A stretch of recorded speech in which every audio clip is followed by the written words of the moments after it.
Dopo 5 anni alla guida del comune, il Movimento 5 Stelle di Mira si ferma al 20%, escluso dal ballottaggio tra PD e centrodestra.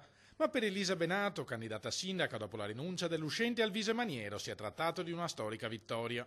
Direi che è andata bene, abbiamo aumentato i voti di consenso da parte dei cittadini e siamo il secondo partito, perché in realtà noi dobbiamo sempre ricordarci che ci siamo presentati da soli. Tra le ragioni della sconfitta, ma anche del singolare orgoglio grillino, la povertà della campagna elettorale. Abbiamo speso 1.000 euro per la nostra campagna elettorale e le nostre suole delle scarpe. Io non ho fatto non ho chiesto un minuto di permesso al lavoro, sono sempre stata presente alle 8:30 in classe. 5 Stelle scomparsi dal tabellone anche in tutto il resto della provincia. A Milano, dove nel 2012 avevano sfiorato il ballottaggio, Antonio Milan si è fermato al 12,5%.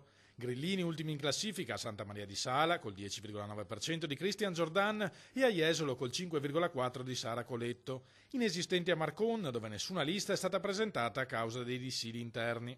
Anche qui è una vittoria perché da zero abbiamo piano piano iniziato a inserire consiglieri comunali nei comuni dove ci siamo presentati. Un movimento che si descrive perennemente all'anno zero. Del lustro alla guida di uno dei più popolosi comuni della città metropolitana non resta già neppure il ricordo. Questa è la politica che ci piace, una politica onesta, pulita, fatta di persone.